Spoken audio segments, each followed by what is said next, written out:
Ya, Assalamualaikum warahmatullahi wabarakatuh. Alhamdulillahirabbil alamin. Wa bihi nasta'inu ala umuri dunya waddin. Wassalatu wassalamu ala asyrofil anbiya'i wal mursalin sayyidina wa maulana Muhammadin wa ala alihi wa sahbihi ajma'in. Kepada yang terhormat Kepala Sekolah SMK di Negara Muntilan, kepada yang saya hormati Bapak, Ibu Guru, karyawan SMK di Negara Muntilan, kepada yang saya cintai dan saya banggakan, siswa-siswi SMK di Negara Muntilan yang kelas 10. Pada kesempatan kali ini kita bertemu di aplikasi online ini untuk menyampaikan materi MPLS. Sebelumnya perkenalkan, nama saya Nur Hidayat, bisa dipanggil Bapak Nur atau Bapak Hidayat, alamat Dayu Muntilan Magelang, mengampu mata pelajaran pendidikan agama Islam dan mendapat tugas tambahan sebagai pembina pramuka.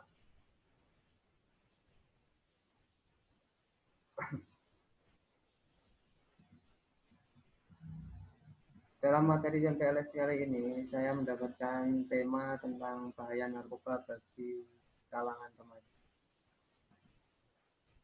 Didasari dari ayat Al-Quran, khususnya Quran Surat Al-Baqarah ayat 7, dan juga Quran Surat Al-Baqarah ayat 195 dan Surat Al-A'raf ayat 7. Yang pertama di sini dari Quran Surat Al-A'raf ayat 7 yang berbunyi Bismillahirrahmanirrahim. Wa yuhillu lahumut thayyibati wa yuharramu alaihimul khaba'ith. Yang dimana di situ diartikan dan menghalalkan bagi mereka segala yang baik dan mengharamkan bagi mereka segala yang buruk. Setiap yang khaba'ith terlarang dengan ayat ini. Apa itu khaba'ith? Di antaranya itu adalah khaba'ith itu yang memberikan efek negatif seperti narkoba. Ada juga mungkin termasuk homer juga. Itu juga membawa dampak negatif bagi tubuh kita. Yang kedua itu adalah Quran Surat Al-Baqarah ayat 195 yang dimana di sini bunyinya Bismillahirrahmanirrahim. Wala tulqu bi aidikum ila tahluka. Dan janganlah kamu menjatuhkan dirimu sendiri ke dalam kebinasaan. Kenapa kamu menjatuhkan diri ke dalam kebinasaan? Apakah narkoba juga menjatuhkan diri kita kepada kebinasaan? Tentunya pasti. Karena apa? Narkoba itu walaupun itu adalah pertama dulunya itu adalah zat yang digunakan untuk menunjang alat-alat medis dalam artian sebagai bahan campuran pengobatan. Tapi pada akhir-akhir ini narkoba itu digunakan melebihi dosis kapasitas penggunaan sebagai obat. Yang menjadikan narkoba itu sendiri itu bukan mengobati tapi justru malah merusak badan. Ya, seperti narkotika, heroin, sabu-sabu dan sebagainya itu adalah ketika dikonsumsi oleh masyarakat awam, di mana di situ tidak pernah mengetahui tentang efek samping dan sebagainya, di situ justru merusak badan dan malah akan timbulnya itu berefek pada ketidaknormalan dari fungsi badan itu sendiri. Pertama mungkin ada efek halusinasi, ya kan, tidak sadarkan diri, lama-lama organ-organ tubuhnya juga akan rusak karena narkoba itu. Dan yang selanjutnya itu adalah dari Badan Narkotika Nasional Provinsi Riau di sini menunjukkan tentang dasar undang-undang dari narkotika itu sendiri. Itu adalah Undang-Undang Republik Indonesia Nomor 35 tahun 2009 tentang narkotika. Di sana juga itu terdapat larangan tentang penggunaan narkoba. Terus kemudian peraturan presiden nomor 23 tahun 2010 tentang Badan Narkotika Nasional. Di sana juga itu menunjukkan tentang badan yang mengurusi tentang narkotika, penyebarannya, dan juga pencegahan tentang peredarannya di wilayah Indonesia khususnya. Terus yang ketiga, instruksi Presiden nomor 6 tahun 2018 tentang RAN, P4GN, dan prekursor narkotika. Itu juga tentang penanganan narkoba juga. Yang selanjutnya, Peraturan Kepala BNN RI nomor 3 tahun 2015 tentang organisasi dan tata kerja BNN Provinsi dan BNN Kabupaten Kota. Nah, itu tentang kelembagaan di BNN sendiri. Terus kemudian di sini potret permasalahan narkoba itu sendiri di Indonesia, khususnya dari letak geografis yang terbuka. Di situ menyebabkan narkoba mudah masuk, menyebar ke seluruh wilayah Indonesia. Kita tahu di beberapa waktu lalu bahwa Indonesia banyak diselundupkan narkoba dari berbagai negara, ya kan? Dari wilayah Sulawesi, dari wilayah Bali, ya kan, dari wilayah Aceh, Irian, itu banyak kurir narkoba itu masuk ke wilayah Indonesia. Karena apa? Karena kurangnya pengawasan, saking luasnya wilayah Indonesia yang berbatasan dengan laut, sehingga orang-orang luar itu sangat mudah masuk ke Indonesia, ya kan? Terutama di situ tentunya yang melewati jalur-jalur penyelundupan itu jelas orang-orang yang jahat niatnya, terutama atau khususnya di sini yang kita bahas itu adalah kurir narkoba itu sendiri. Yang selanjutnya adalah demografis yang sangat besar. Ya kan? Penduduk Indonesia yang lebih dari 250 juta jiwa menjadi pasar potensial peredaran gelap narkoba. Kita tahu bahwa saking banyaknya penduduk Indonesia yang dimana mereka itu berasal dari berbagai macam elemen masyarakat, ya kan, kemudian dari tingkat kehidupan sosial yang beragam, menjadikan orang itu sangat mudah untuk bertemu dengan yang lain atau istilahnya berkumpul. Dan ketika berkumpul itu sendiri, mereka itu apa ya istilahnya, saling bertukar pikiran, saling bertukar pengalaman. Dan tentu saja di antara pengalaman-pengalaman yang mereka bicarakan, di sana juga membicarakan tentang pengalaman bahwa mereka pernah melakukan kejahatan. Salah satunya adalah kejahatan penggunaan narkoba itu sendiri. Dan dari situlah kemudian mereka bercakap-cakap tentang apa ya, tentang bagaimana sih narkoba itu, terus kemudian penggunaannya, efeknya seperti apa. Dan tentunya ketika orang itu punya masalah, dengan mengetahui efek narkoba itu sendiri, itu adalah istilahnya menghilangkan masalah secara pemahaman orang awam, maka terus kemudian orang mungkin agak tertarik untuk menggunakan itu tadi. Itu karena orang sangat sering bertemu dengan orang, ngobrol, dan akhirnya mereka menggunakan narkoba itu. Yang ketiga adalah peredaran gelap narkoba bukan hanya menyasar orang dewasa dan remaja, melainkan juga anak-anak. Bahkan sekarang anak-anak juga ada yang sudah terkena dampak daripada penyalahgunaan narkoba itu sendiri. Ya kan? Tidak hanya remaja dan juga dewasa, anak-anak pun sekarang sudah mungkin barangkali banyak beredar permen-permen yang di situ apa terkontaminasi atau bahkan emang dicampuri dengan bahan narkoba itu sendiri. Itu juga banyak di Indonesia beredar tentang makanan-makanan seperti itu, menjadikan anak-anak pun juga mengkonsumsi narkoba secara tidak langsung, dan mereka akan mendapatkan efek samping, yaitu salah satunya kecanduan daripada narkoba itu. Selanjutnya, minimnya fasilitas dan akseptabilitas layanan rehabilitasi pecandu narkoba. Di Indonesia mungkin sangat minim ya, orang yang membuat istilahnya apa ya, panti perawatan atau tempat karantina orang yang sudah kecanduan narkoba. sehingga di sana orang yang terkena atau istilahnya sudah terlanjur tercandu atau kecanduan narkoba itu penanganannya itu tidak intensif atau bahkan minim, bahkan kurang diperhatikan. Jadi seperti itu. Terus kemudian yang selanjutnya adalah stigma terhadap penyalahgunaan narkoba sehingga takut melaporkan diri. Ya, itu mungkin penyalahgunaan narkoba itu dilakukan oleh orang-orang yang di situ adalah sangat identik dengan orang yang suka melakukan tindakan kejahatan, sehingga orang yang mau melaporkan itu juga was-was, takut dirinya sendiri itu terancam daripada keselamatannya ketika dia itu mencoba melaporkan orang yang memakai narkoba. Yang selanjutnya, sistem penegak hukum yang belum mampu memberikan efek jera kepada penjahat narkoba. Nah, itu tadi.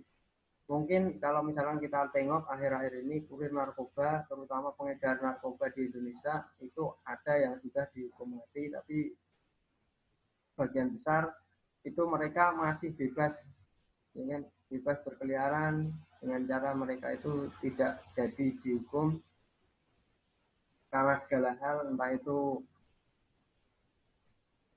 mungkin karena dianggap belum parah ataupun masih bisa rehabilitasi oleh keluarganya dan sebagainya, atau mungkin karena ada kerabat sanak saudara yang berada di ranah hukum sehingga mereka lolos dari hukum kita. Selanjutnya, modus operandi dan variasi jenis narkoba yang terus berkembang atau jenis-jenis baru dari narkoba itu di Indonesia terus berkembang. Ya kan? Akhir-akhir ini mungkin kita sering dengar beritanya, walaupun mungkin saya belum bisa mencontohkan. Tapi selanjutnya, lapas yang bertransformasi menjadi pusat kendali peredaran gelap narkoba. Itu lebih parah lagi karena apa?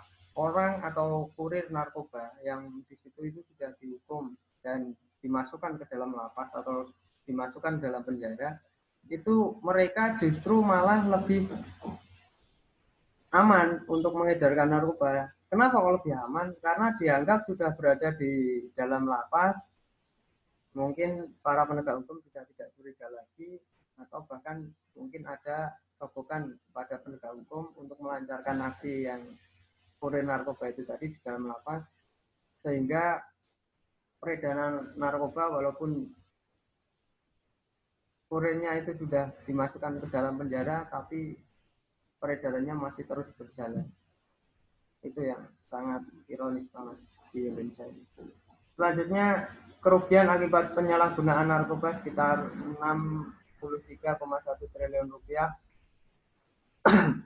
Biaya privat dan sosial itu adalah biaya rehabilitasi, biaya penanganan, biaya operasional keamanan dan sebagainya, itu sampai dirugikan sekitar 63,1 triliun. Selanjutnya, klasifikasi penyalahgunaan narkoba. Seperti apa sih klasifikasi orang yang menyalahgunakan narkoba itu? Yang pertama mungkin dari tahap uji coba. Coba-coba pakai itu adalah sekitar 979.000 jiwa. Banyak itu baru uji coba-coba pakai, coba-cobalah narkoba itu seperti apa gitu kan. Terus kemudian barangkali di sana juga diajak temennya, saya tak nyoba karena teman saya pakai dan sebagainya. Itu biasa terjadi di kalangan remaja. Ya kan? Lebih parah lagi, bahkan para pelajar pun mereka juga mencoba-coba untuk memakai narkoba itu sendiri. Karena apa? Karena mungkin sering mereka itu nongkrong di tempat-tempat yang itu beredar kurir narkoba itu tadi atau narkoba itu sendiri, ya kan? Atau mungkin mereka bergaul dengan teman-teman yang emang sudah sebelumnya pakai narkoba itu sendiri, sehingga mereka terus kepengin, wah temennya kok kelihatannya bebas banget, seneng banget, dan mereka mungkin pengen coba-coba. Terus kemudian yang selanjutnya adalah pecandu suntik.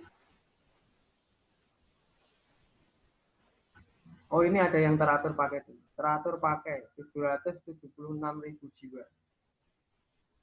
776.000 jiwa itu adalah sudah teratur pakai. Mungkin barangkali seminggu sekali, tapi rutin. Tiap minggu pasti pakai. Tiap malam minggu mungkin janjian sama teman. Rutin pakai. Mereka sudah punya link untuk mendapatkan narkoba itu sendiri.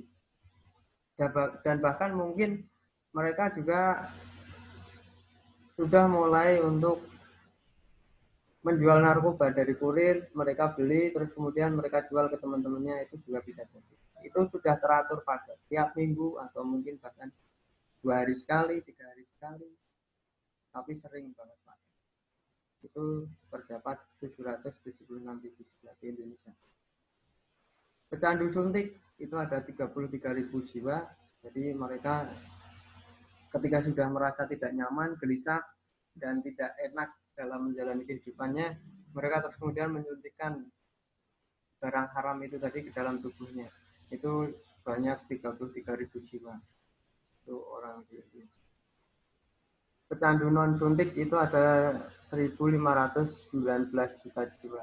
Pecandu non suntik itu ya macam-macam, ada menghisap, sabu dan sebagainya. Sangat beragam sabu di Indonesia, tapi itu adalah data yang bisa saya dapatkan dari BNN, khususnya copy paste dari pada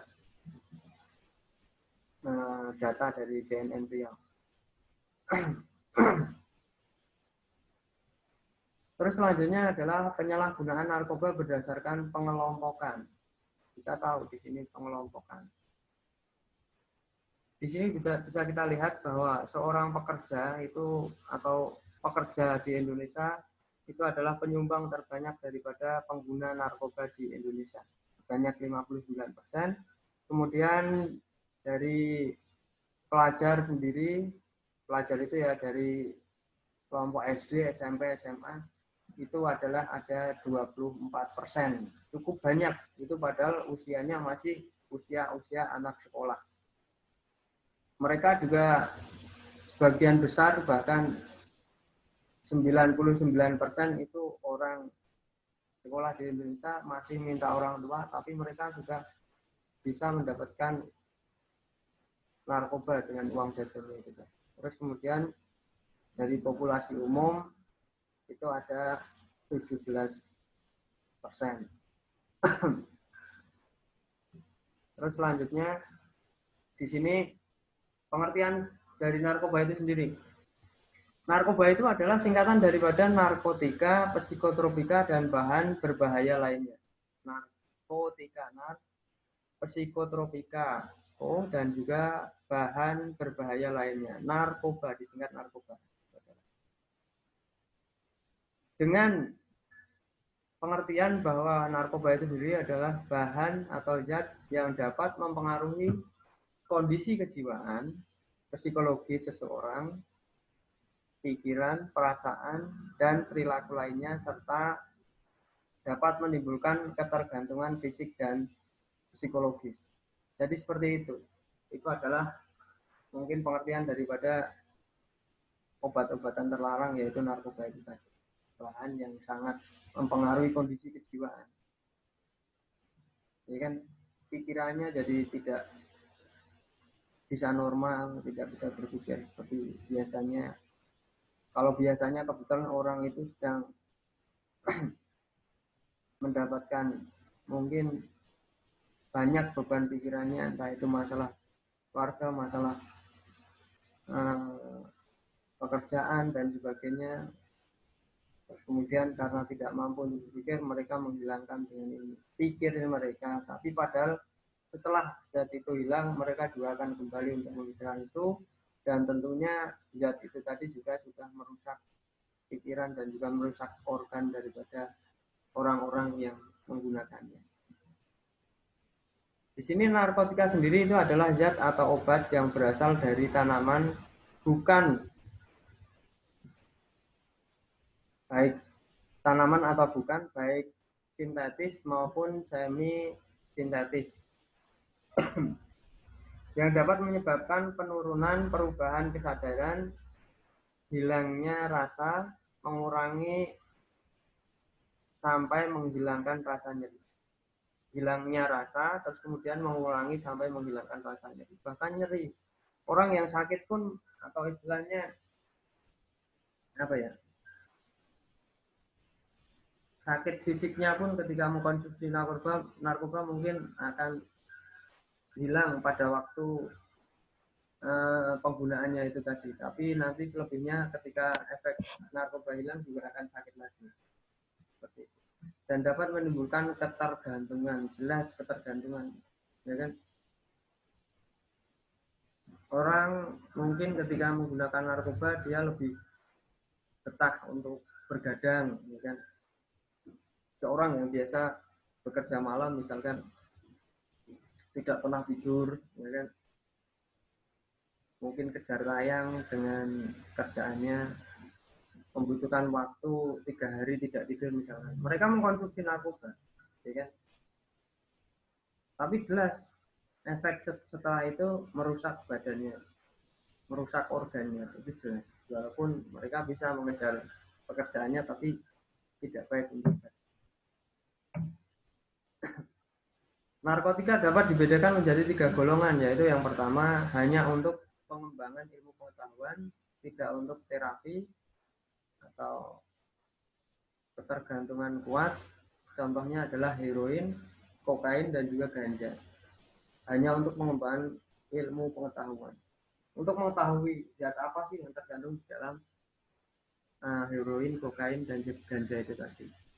Sehingga di sana dapat diambil manfaatnya. Kalau dalam ranah ilmu pengetahuan tentunya pasti mau diambil manfaatnya apa, untuk apa sih. Untuk golongan 2, pilihan terakhir untuk terapi, jadi untuk pengobatan. Ketergantungan kuat tapi kurang dari golongan 1. Ya. Ketergantungan kuat tapi kurang dari golongan 1. Kalau yang pertama tadi kan untuk ilmu pengetahuan, yang ini untuk terapi. Jelas di sini digunakan lebih intensif, dalam artian orang yang sedang melakukan pengobatan atau terapi itu pasti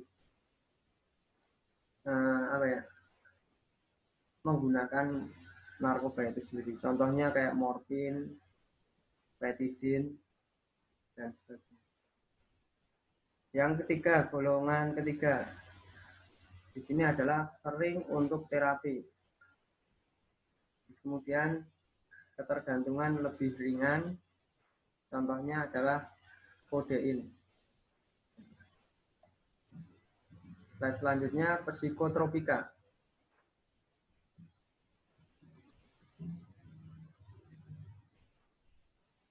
Psikotropika adalah zat atau obat baik alamiah maupun sintetis, bukan narkotika, yang berkhasiat psikoaktif melalui pengaruh selektif pada susunan saraf pusat yang menyebabkan perubahan khas pada aktivitas mental dan perilaku. Ini adalah yang namanya psikotropika. Ini juga adalah zat atau obat-obatan yang mempengaruhi susunan saraf pusat.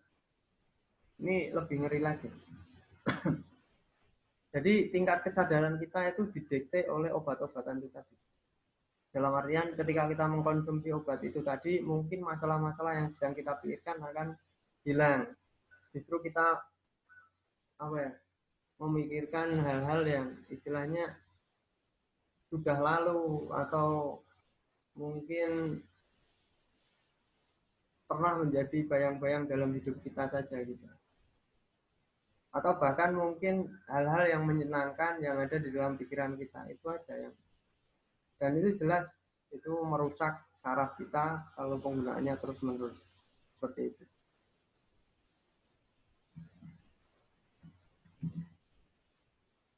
Terus kemudian yang di sini yang ketiga, zat aditif lainnya itu adalah bahan atau zat lain narkotika selain narkotika dan psikotropika yang dapat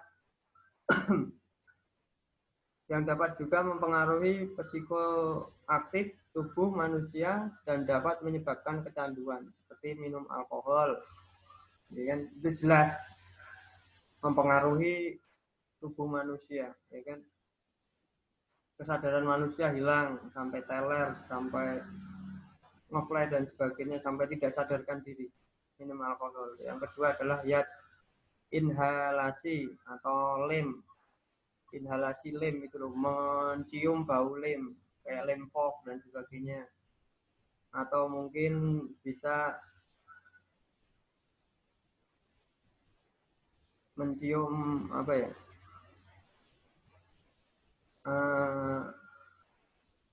bau-bau minyak-minyak kayak minyak tanah dan sebagainya, itu kalau terus-terusan juga nanti akan menimbulkan ngefly.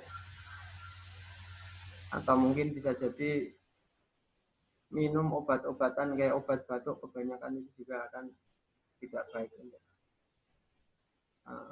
apa ya, tingkat kesadaran kita, nanti akan tidak sadarkan diri obat-obatan kebanyakan kita atau terlalu banyak mengkonsumsi obat.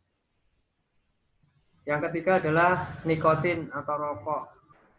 Ini juga bagian kecil daripada narkoba, itu termasuk di dalam golongan zat aditif lainnya. Seperti itu. Rokok itu jelas juga membuat orang itu kecanduan. Jadi sekali merokok, besok lagi merokok, lain kali tidak merokok itu tidak enak, akhirnya terus harus merokok. Jenis narkoba yang paling banyak digunakan di sini bisa kita lihat, ini ada contoh-contohnya. Yang pertama ini adalah ganja, gambarnya itu seperti itu, bisa dilihat ganja. Yang kedua adalah sabu, seperti serbuk putih seperti ini, kayak garam. Yang ketiga adalah ekstasi, ini dalam bentuk pil-pil seperti ini. Terus selanjutnya ini contoh narkoba dalam bentuk lain, ada heroin, ini juga semacam serbuk putih, kokain juga serbuk putih di sini, tapi tidak bisa saya contohkan lebih detail seperti apa. Yang selanjutnya ada sabu-sabu, di sini juga serbuk putih tapi lebih bening di sini. Nah ini ganja, dan ganja itu seperti itu, seperti kayak daun ketela pohon mungkin ya, tapi kecil. Terus ekstasi ya seperti ini.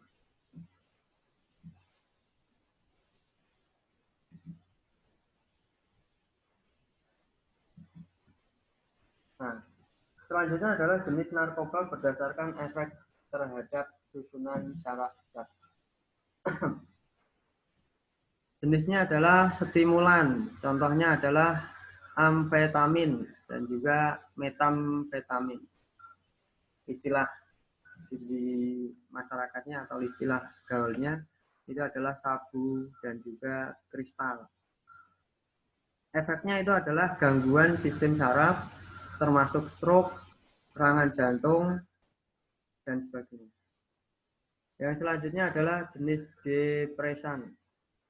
Jadi contohnya adalah alkohol, benzodiazepin, opioid atau opium, morfin, kodein. Di sini istilah gaulnya adalah brem, oplosan, bopeng, boti, mumbul, putau, si putih. Terus kemudian efeknya itu adalah mengantuk dan kelelahan, penurunan fungsi kognitif, jadi kelihatan kayak orang blow on, dan memorinya itu acak-acakan. Terus kemudian berkeringat, gelisah, sulit tidur, dan sulit konsentrasi. Yang selanjutnya adalah halusinogen. Contohnya di sini adalah ekstasi, mushroom, bunga kecubung. Ini istilah gaulnya adalah inek, magic mushroom, atau jamur kotoran sapi.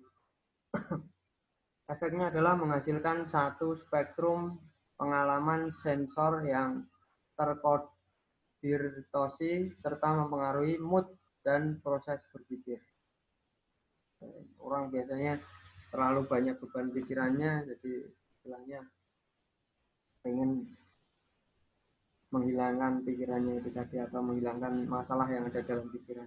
Yang lain-lainnya seperti ganja, miras atau hot, inhalan, lem, bensin, dan ketamin. Istilah gaulnya adalah cimeng, gelek, cap. Efeknya adalah sulit mengingat situasi, reaksi melambat.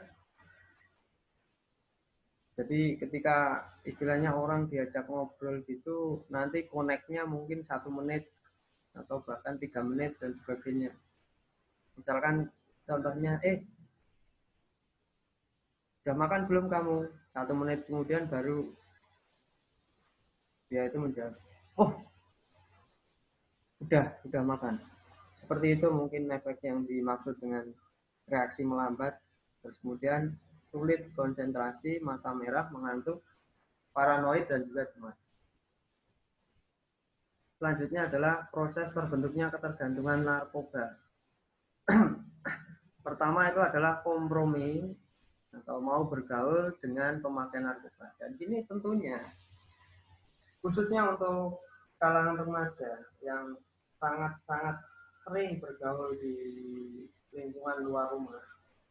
Ya kan, mungkin pulang sekolah, ya kan, mereka nongkrong dulu di terminal, nongkrong dulu di perempatan, pertigaan, atau nongkrong di tempat-tempat umum yang sifatnya itu adalah banyak bergaul dengan masyarakat umum. Tentunya di sana berhati-hatilah untuk berkompromi dengan orang itu tadi. Ya kan? Kalian mungkin sesekali waktu harus melalui tempat-tempat seperti itu. Tapi janganlah kamu terus kemudian lama-lama terbiasa untuk berada di tempat yang istilahnya negatif. Atau banyak orang-orang di situ negatif kelakuannya. Khususnya adalah orang yang banyak menggunakan obat-obatan terlarang seperti ini. Atau orang yang sering minum minuman keras atau miras, atau bahkan di situ di lingkungan itu tadi terdapat pengedar atau carrier narkoba itu tadi. Itu jangan kamu berada di sekitar itu, karena lama kelamaan kamu juga akan terpengaruh atau bahkan menggunakan dan selebihnya akan menjadi pengedar narkoba itu sendiri. Jadi bisa mungkin bagi kalangan remaja yang belum terkontaminasi dengan narkoba, obat-obatan terlarang dan juga miras, jangan mencoba-coba untuk mendekati, bahkan mendekati aja jangan, apalagi menggunakan. Yang kedua, lalu diawali dengan coba-coba. Itu tadi, setelah kompromi terus kemudian orang itu merasa terbiasa duduk di situ, ya kan, diajak ngobrol sama pengguna narkoba atau orang yang pengedar narkoba, lama kelamaan coba-coba, ya kan. Kan yang namanya orang kadang kondisi mental atau masalahnya itu kadang naik turun. Hari ini mungkin lagi senang, ya kan, besok lagi sedih, lagi banyak masalah.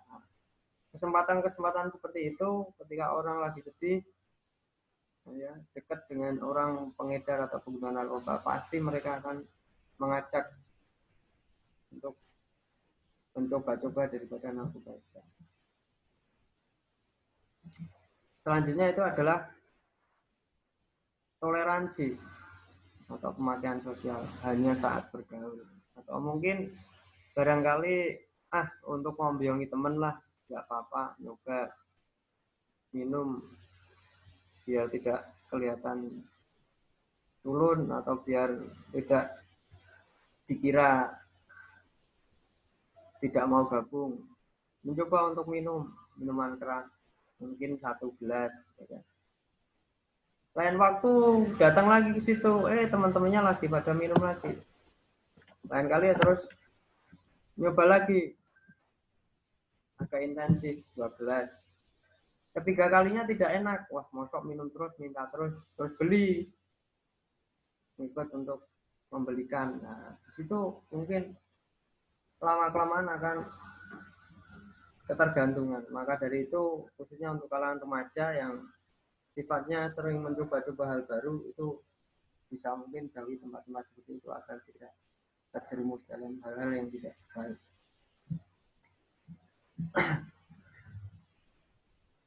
Pemakaian situasional saat kesal, sedih, kecewa, dan ada masalah. Orang yang sudah mengetahui apa itu narkoba dan tahu gimana cara mendapatkan narkoba itu tadi, mungkin ketika mereka itu tadi mendapat masalah, atau sedih, kecewa, tidak ada teman yang bisa memberikan solusi ataupun nasihat, larinya ya ke itu tadi, narkoba. Kesel banget ini, teman tadi nyakitin kata-katanya, mau balas gak berani, akhirnya terus kemudian pergi ke narkoba untuk menghilangkan masalahnya itu yang dipikirkan juga. Ada orang yang atau remaja itu pikirannya terlalu pendek berpikir. Selanjutnya, kebiasaan pemakaian jadi semakin sering. Pertama coba-coba tadi ya kan, terus kemudian karena nggak enak sama temen terus coba, terus kemudian ketika hanya ketika bergaul dengan teman saja, terus situasional ketika ada masalah saja, lama-lama terus kebiasaan. Ini kan karena ya seperti itu jelas membawa kecanduan kepada orang pemakainya, orang yang memakai gitu. Jadi apa ya? Orang yang sekali memakai, besok kemudian mencoba memakai lagi, akhirnya ketiga, keempat, kelimanya itu sudah menjadi kebiasaan, kecanduan. Pemakainya jadi semakin sering, ya kan? Kalau pertama itu coba dikasih sedikit sama teman, yang kedua itu gabung sama teman lagi nggak enak kalau nggak nyoba lagi, yang ketiga setiap malam minggu mungkin karena itu udah janjian sama teman atau setiap punya masalah, lama-lama jadi ketika tidak pakai seperti itu jadi kayak bukan dirinya gitu, merasa asing dengan dirinya ketika tidak memakai hal itu atau memakai ya, narkoba itu tadi, sehingga terus kemudian jadi sering pakai. Karena apa? Akan kalau sering pakai di sini akan meningkat menjadi sering pakai. Nah, pemakaian jadi semakin sering itu maksudnya akan meningkat menjadi sering pakai. Tidak perlu dipengaruhi atau sedang bermasalah. Jadi terlepas daripada ajakan teman, terlepas daripada masalah sosial lainnya seperti bergaul dengan teman, ya, nongkrong bareng teman, gak enak kalau nggak makan, atau terlepas daripada sedang kecewa, sedang sedih, sedang kecewa, sedang kesal, itu mereka tetap akan pakai. Terlepas dari semua itu mereka akan tetap pakai. Karena apa? Karena sudah terbiasa. Kalau nggak pakai itu bukan, malah justru bukan dirinya, mikirnya. Nah, itulah yang paling gawat lagi. Dalam puncaknya tahap ketergantungan itu adalah bila tidak pakai sakau. Ya kan? Sakau itu apa? Tidak bisa ngapa-ngapain lah. Kejang-kejang dan sebagainya, mungkin kerusakan pada organ tubuh. Organ tubuhnya nggak fungsi. Mungkin tangannya kaku gitu. Atau bahkan meninggal. Itu kalau sudah ketergantungan. Atau mungkin ginjalnya rusak, paru-parunya rusak karena sudah ketergantungan. Lama-lama meninggal. Ciri-ciri fisik mungkin di sini bisa dilihat, ya kan? Berat badan turun drastis. Ya. Kita lihat di sini sangat kurus banget dalam gambar. Dan kemudian matanya merah, mata terlihat cekung dan merah, muka pucat dan bibir kehitam-hitaman. Nggak biru-biru pucat gitu. di sini. Yang ini tangan penuh dengan bintik-bintik merah seperti bekas gigitan nyamuk dan ada tanda bekas luka. Ini karena kecanduan yang tidak. Kayak gudikan data-data. Terus kemudian buang air besar dan kecil kurang lancar.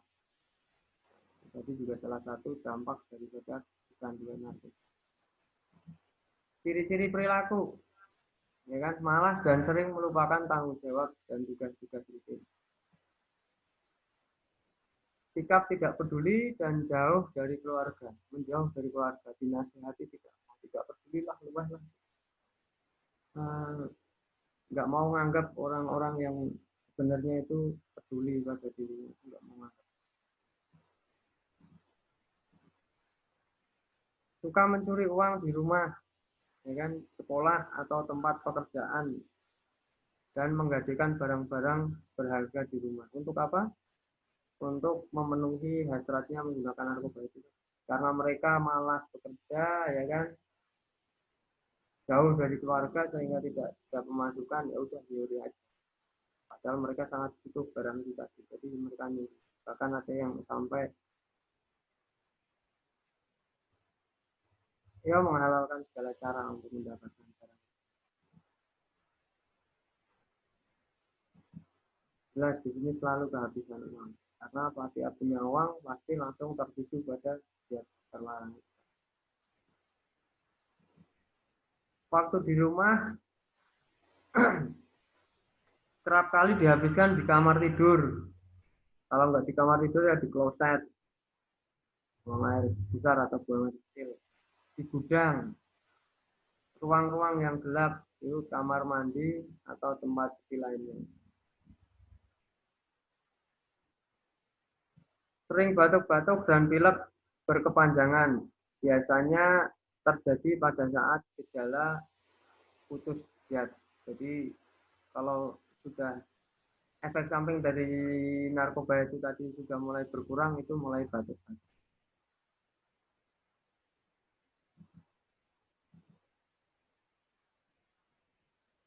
Takut air, jika terkena akan terasa sakit karena itu mereka jadi malas mandi. Takut air. Ini bicara cadel atau pelo, jalan sempoyongan.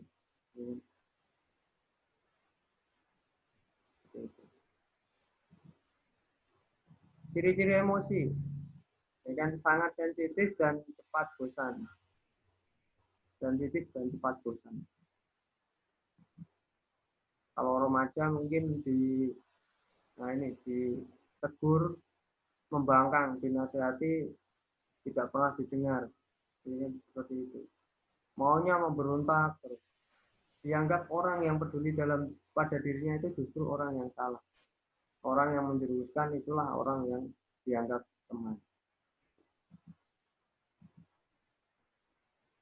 Emosinya naik turun, tidak ragu untuk memukul orang atau berbicara kasar pada anggota keluarga atau orang yang ada di sekitarnya.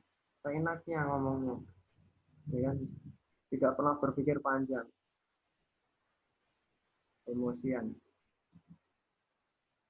Nafsu makan tidak menentu, ya kan? Nafsu makan tidak menentu, ya kan? Seperti ini. Contoh nyata dampak penyalahgunaan narkoba. Nah, itu. Halusinasi dan disorientasi. Halusinasi itu orang menggunakan narkoba itu kalau tidur sembarangan, jalan-jalan di trotoar. Kalau mungkin mereka masih sadar, mungkin kelihatan mukanya juga tidak jelas, pusat, dirinya dan sebagainya. Kemudian di sini terjadi penuaan dini atau tua sebelum saatnya. Nah, ini kalau orang sudah sakau, ini overdosis, ini kan dan mati. Terus selanjutnya adalah faktor penyebab penyalahgunaan narkoba. Faktor dari pribadi atau diri sendiri. Kemudian karena mungkin sedang banyak masalah larinya ke narkoba. Faktor lingkungan karena mungkin sering bergaul dengan pengguna-pengguna narkoba ataupun pengguna minuman keras, akhirnya kemudian terjerumus dalam narkoba atau minuman keras.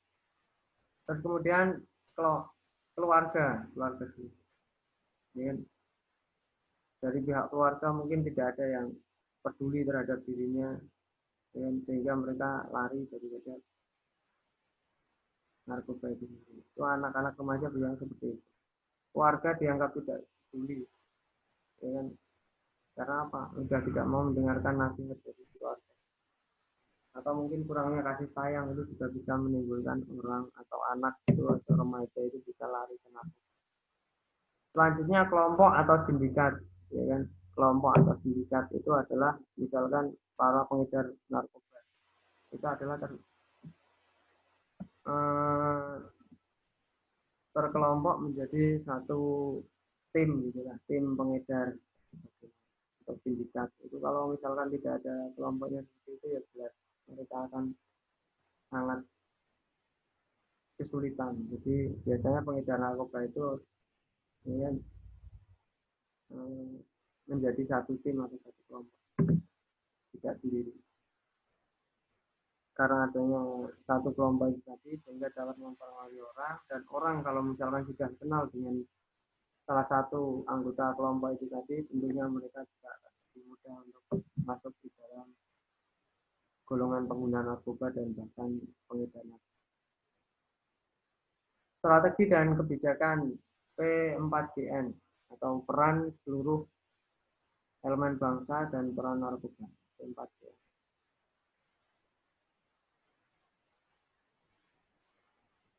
Ini adalah tentang pengguna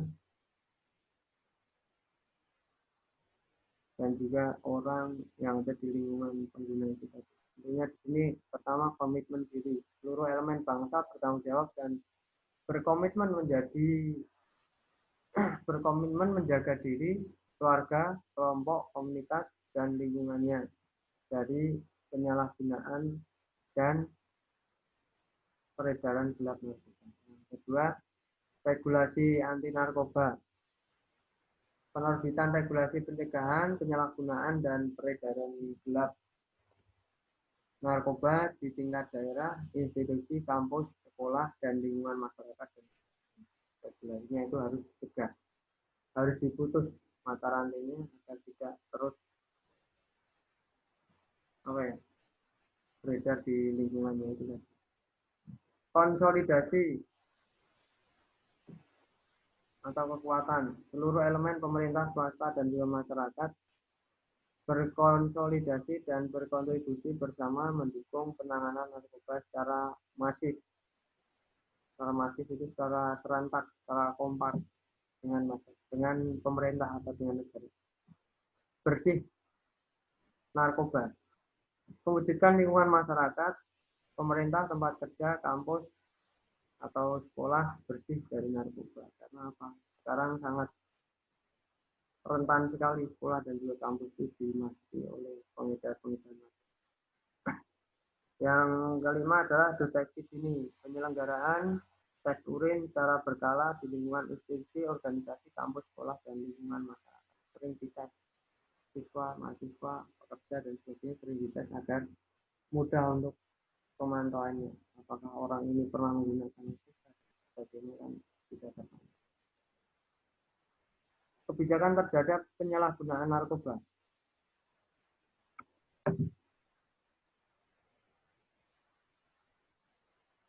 Model pendekatan penyalahgunaan narkoba itu adalah pertama voluntary, lapor diri ke IPWL. IPWL itu adalah institusi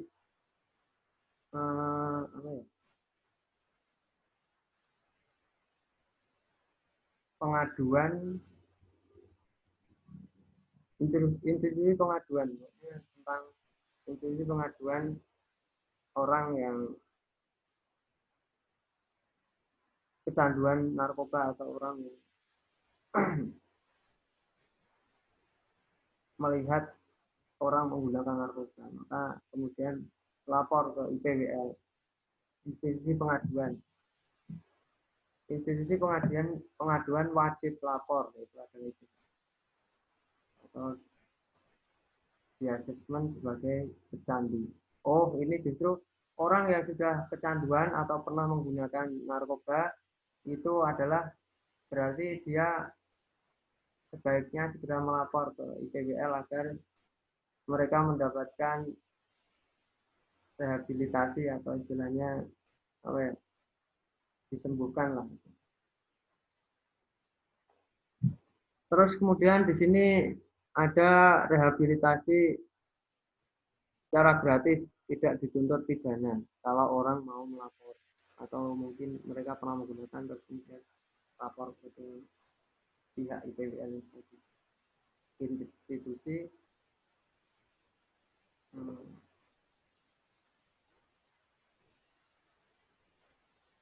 institusi apa pengguna wajib lapor, institusi pengguna apa institusi perwakilan atau wajib lapor, nanti bisa saya perjelas lagi. 2 kali dalam masa perawatan tidak dituntut pidana. 2 kali. Sekarang kecanduan, ya kan, dirawat, belum dituntut. Besok menggunakan lagi, terus kemudian dirawat, tidak dituntut pidana. Yang ketiga itu adalah kalau misalkan lebih dari 2 kali itu jelas dituntut pidana. Penyalahgunaan narkoba yang secara sukarela melaporkan diri ke IPWL atau dilaporkan oleh anggota keluarganya tidak akan dituntut pidana. Terus kemudian yang selanjutnya adalah penyalahgunaan narkoba, bukan pengedar. Ini penyalahgunaan, bukan pengedar juga. Kalau ini penyalahguna, ini penyalahguna narkoba. Ini sama, penyalahgunaan. Tapi bukan pengedar. Ditangkap petugas. Kalau yang tadi itu adalah orang yang melapor, kalau ini jelas ditangkap. Di asesmen, tim asesmen terpadu. Istilahnya di apa ya? Diproses itu. Terus kemudian direkomendasikan rehabilitasi dulu, dituntut pasal rehabilitasi, kemudian ditetapkan, diputuskan menjalani hukuman rehabilitasi. Kalau ditangkap tidak melapor pada pihak berwajib, jelas di sana dia akan dihukum, diproses hukum. Penyalahguna yang tertangkap ini adalah penyalahguna narkoba yang tidak melaporkan diri ke IPWL dapat ditangkap aparat dan akan diproses. Apa yang harus dilakukan bila keluarga, kerabat, tetangga sebagai penyalahguna narkoba atau narkotika? Lapor kepada IPWL. Ya kan? Ibu, misalkan di sini, Ibu, kami mau lapor anak kami ternyata pemakai narkoba. Ibu kalian, ya kan? Ibu kalian itu lapor kepada dinas atau institusi ini tadi, IPWL. Atau bisa lapor kepada ya pihak yang berwajib lah, Badan Narkotika Nasional atau BNN. Ini keluarganya. Kemudian, ayo kita bawa ke IPWL. Oh ini ibu. IPWL. Kemudian dari pihak IPWL menyarankan harus segera direhabilitasi. Kemudian di sana diberi kartu penerima wajib lapor. Sehingga di sini tidak akan dituntut orang yang tertangkap menggunakan narkoba. Kenyataan yang perlu diketahui, menghilangkan kebiasaan ketagihan adalah perjuangan seumur hidup. Kenyataan yang perlu diketahui, orang yang sudah pernah menggunakan narkoba atau kecanduan narkoba itu adalah ketagihan dan terus menerus seperti itu, berjuang seumur hidup ketika masih mengkonsumsinya. tiap stasiun. Resiko kehilangan pekerjaan di depan mata. Karena apa? Saking malasnya atau mungkin ketika harus menjalankan pekerjaan justru malah mengelak atau bahkan tidak sadarkan diri.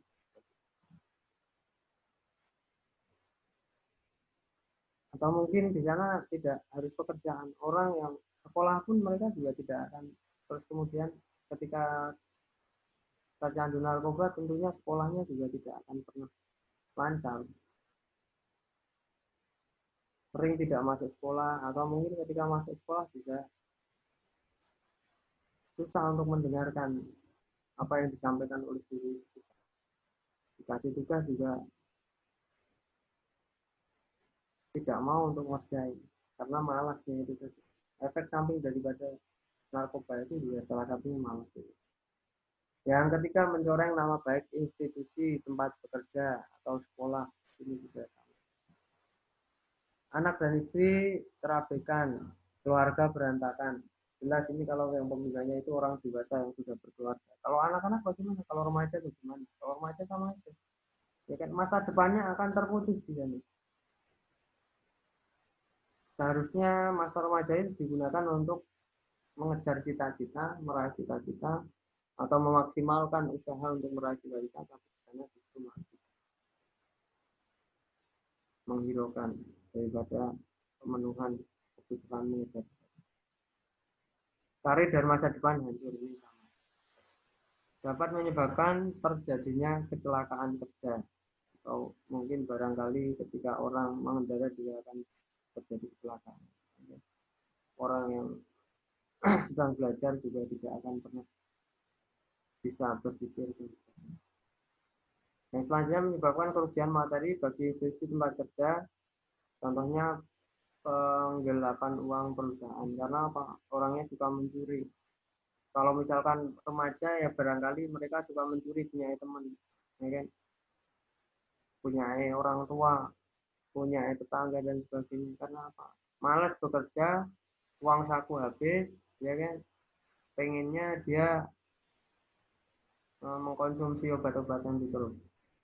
Karena itu efek samping dari obat-obatan. Sehingga mereka menghalalkan segala cara, salah satunya adalah mencuri dan sebagainya.